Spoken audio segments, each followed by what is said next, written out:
Guys, how we doing? Great. Darren, can you explain the penalty against Darren Rizzi? Just to look like he was over center or lined up in the. Yeah. So the way they officiate that play, technically on field goal, it's actually a little bit different than punt, which a lot of people aren't aware of. On the field goal play, field goal formation, you're technically have to keep the A gaps clear. Where on a punt play, you can't be touching any part of the long snapper. So if the long snappers get set on a punt play, technically you can't be within his framework. Where a couple of years ago they started to officiate, they felt like there was too much player safety stuff with the long snapper, so they started to make that a little bit wider. So Brian got set. Brian, Zach, DeMarco kind of asked the official, "Are we good?" And then I think from what I got was explained to me that Brian might have slid in there a little bit after the deal. So it's obviously a costly deal and something we can't have. So, but it's something that we work on all the time. The players are well aware of it. And, just obviously cost us. But it was a big one because it's really a 4-point play, as we all know. It really changes the way you play the game. And so, but that's what happened. When you guys were scouting Shaheed, was it primarily with the intention he could make a good kick returner and maybe like one day add to the receiving core, or did you see something in him? Yeah, I'll tell you I'll tell you what, his scouting process, the whole thing is kind of a really cool story because if you remember back in COVID, FCS was playing football in the spring, some of those leagues, and so where he played, it was kind of we thought that he was actually coming out the year before, so myself, Phil Galliano, we look at all the returners throughout the country, no matter what level, Division II, Division III, 1AA, FCS, whatever they call it now. And so we were actually looking at him and scouting him the year prior to, and then he was very, very productive, and he made the decision to go back and take the extra year. And so we were actually a year ahead of ourselves in the scouting. So when he went back, we obviously kept an eye on him. And then, as the story goes, he gets hurt in his very last game of his college career. So we had kind of been looking at him and had him on the radar for, over a year. And yes, his primary position for us initially was returner. Now we thought with all the production he had as a returner that this guy could be a really good, when you're looking at a vision for a player, like a couple guys we've had here the last few years, Deontay, Rashid, you're looking for a guy that can fill that 4th, 5th receiver role, at the same time give you special teams reps. And the return aspect is huge because if you can bring a guy to the game, it's going to be your dual returner. That obviously, so that was kind of but when we watch these guys, we'll go back and watch their offensive film as well. So I was able to have develop a really good relationship with Shaheed. Kind of felt like because of his injury, he might slip off some people's draft boards. He was in our discussion late in the draft for us, and then obviously he falls into the free agency. And I think that if you talk to him, he'd probably tell you we kind of developed a really good relationship with him. We had a vision for him. To give our front office credit, sometimes it's hard to go ahead and make a commitment to a guy that's not going to be able to practice during OTAs, practice during mandatory minicamp, and so you're kind of using a roster spot, you're using one of those 90 spots for a guy that's not there. And so, these guys are probably all lied to you. These guys, there was a lot of people in the building that were frustrated that he wasn't practicing and he wasn't doing all this, he was doing rehab, but obviously that's all worked itself out. But he was a dynamic returner at the level he was at, and it's just you're always wondering if that transfers. I have that expression that if you have that many return touchdowns, I don't care what level you're playing at, high school, small college, big college, if you have that many dynamic plays, it usually translates into this level. Deontay's another example of that. Another guy who's extremely productive at his level, but you're always worried about the size, speed, all those things. But Shaheed's speed clearly stuck out. But it's kind of a unique story because we were looking at him for 2 consecutive draft classes. Now y'all are 2 for 2 with your last big returner five. Well, I don't know about it. Yeah, well, hopefully hopefully Shaheed will be here for a long, long time. But he's doing a great job. What's your view of Lou Hedley so far? Nick, I think it really depends on your perspective. I think with punt, there's a lot of different aspects to look at. I think that Lou's done some things very, very well. and I think there's some things that he needs to improve on. We've talked about this before when, Lou is going to be a completely different style punter. And so he brings a different aspect. So I say there's some things he's doing very, very well. Well, what are those things?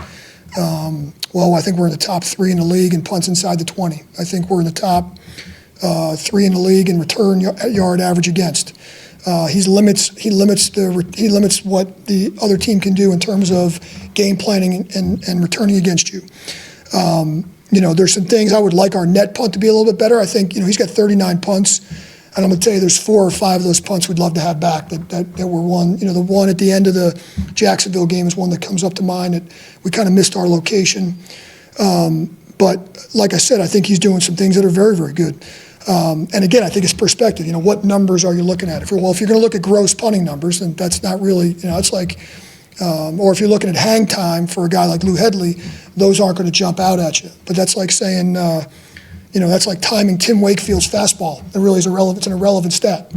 He's a guy that's going to, give some problems to the other returners. You're going to give some problems to the other team with his style of punting.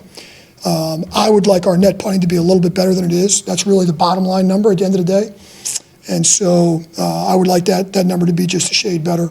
Lou knows that. I think when he's had issues, it's been more punt location than anything. As we stated early on when we made the decision to go with Lou, he's going to be a completely different style guy. It's a little bit, it's certainly unconventional. But as you've seen, we have returners with balls on the ground. We've had some fumbles. We've had some, a 62-yard punt that rolled 20 yards. It's going to be a different style approach. And so I think if he can get just a couple of things corrected, I think he brings a unique dynamic. So ironically enough, there's 3 other guys that are rookie punters. I think when you look at, again, I said perspective, if you look at the other rookie punters and where they're at and where he's at, it's a very fair comparison. When you made the decision to go with him, were you having to agree that you guys were going to live with inconsistency and have to be more patient with inconsistency? Or I think that any time you go with a rookie player at any position, you got to be ready for, some peaks and valleys at any position. That's been my experience in the 15 years I've been in the NFL. No matter what position it is, a rookie starter, kicker, punter, snapper, returner, guard, tackle, defensive back, that doesn't matter, is going to usually have some peaks and valleys and some growing pains, if you will. You try to limit those as much as you can. You try to nip those in the bud as much as you can, and you try to plan ahead. At the same time, it still can affect the team, so you've got to be locked in. And that's why I said those few things that he's got to work on and get better at. Those are the things we're working at. But I think there's some things, like I said, last week we had 4 punts. All 4 punts ended up inside the 20-yard line. We pinned it back on the 3-yard line, created some long fields. So there's been some things like that where he's been good. He kicks it different. There's 3 or 4 different style punts that he kicks, which makes it a little bit awkward and unique for the returners. So there's some things that he has done well. Like you mentioned, there hasn't been many returns, but like you said, the hang time isn't the reason. So what is it about this? Is it just because it's so targeted and you know where to end? Or? Because I'm sorry, in terms I'm not of sure. the returns, like, why aren't they returned? It seems like, okay, if the hang time's not anything to write home about, then why aren't they able to get under it and bring it back? Yeah, I think the style of punt, because when he's been good, his location's been really good. When I say location, wherever we're trying to punt the ball, sometimes it's left, sometimes it's right, sometimes it's in the middle. It depends on the approach we have for that particular play. He's able to spread the field out. You can't stand back there and say, okay, we know this punt is going here, and we're going to devise a return or scheme up a return to go. That's number one. Number two, he's made it really, really hard for the returner to catch the ball. And so, like I mentioned that one against Jacksonville at the end, that wasn't a good punt. He had a line drive towards the middle of the field. Agnew caught it and was able to try to run, to the field and get, 10 or 11 yards. But through 39 punts, we've given up 80 return yards. And so, when you take the return yards and you divide it by the number of punts you've had, he's in the top 4 or 5 in the league. And so that part he's done a good job of. When we've been bad and we have given up some return yards, that's when he's missed his location. That's the best way for me to describe it.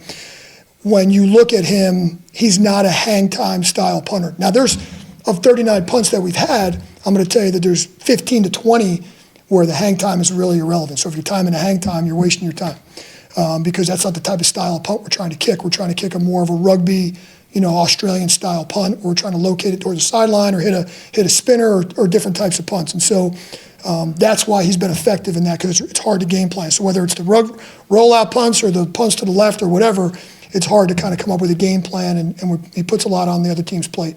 So that's where it's been different. It's much like the college game. When you watch a college game, you watch the rollout stuff in a rugby, it's very, very similar. It's very hard to design schemes against those types of punts, and that's the best way I can describe it. So, like I said, sometimes the hang time. There's some punts, don't get me wrong, where we do. We had a punt last week that was one of his better hang time balls on the year. It was like a 4-7 ball where we were closer to the 50, and now we are looking for a little more hang time. So, it really just depends on where we are on the field and really what we're trying to do there. So, again, I'll go back to what I said before. The bottom line in punting is in net punting. And we're not, we're in the bottom third in the league right now. That's got to improve. That's the thing, that's one thing that's got to improve. You weren't doing the roll-ups right from the beginning. Is that something that got him back in his comfort zone? Is that something you wanted to avoid having to do? No. We knew from the get-go. If you go back to the preseason, he had one in one of the preseason, like kind of a half roll in one of the preseason games. And so that's something we worked on. We know that's really all he did in college. And so we knew that we had that part of it, that aspect. I think, again, situation where we are in the field, who we're playing, what returner are we playing, things like that are going to factor in. There might be some weeks where we never do it. Might be some weeks where that's all we do. There's some weeks where we mix it in. So, but we know we have that he's got that in his bag, if you will. So. During training camp, DA highlighted return ability as a part of why you brought in Lynn Bowden. Yeah. Been doing that because Shaheed's Yeah. holding that role. But what else have you liked about Bowden's game?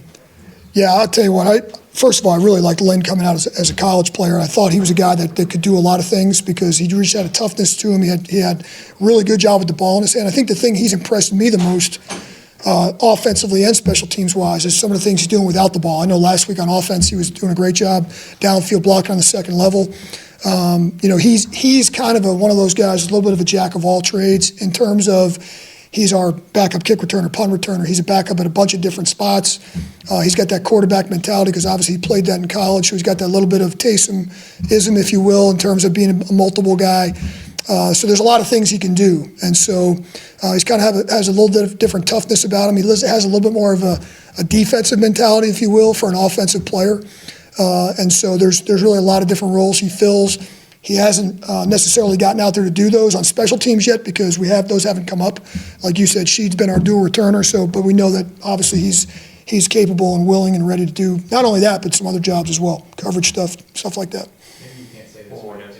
Thank you. But in terms of you mentioned he's got a little bit of that Taysom about him. If ever you didn't have Taysom, is he somebody you could turn to in that role in terms of utilizing him all over the offense? Yeah, and special teams. I think he's one of those guys that can do many, many different things. And so, listen, I know even like on our look squads, he provides I think he was, if I'm not mistaken, he was the scout team player of the week last week for the defense, given the offensive look because they utilized him as a guy all over the place, receiver, running back. He did a little bit of everything. And so he really is. He's a very, very talented guy, and he's got a really, really good football IQ, and he's a guy that can learn many different things. So. Got that ability to him. Thanks, Coach. Thanks. Appreciate you guys.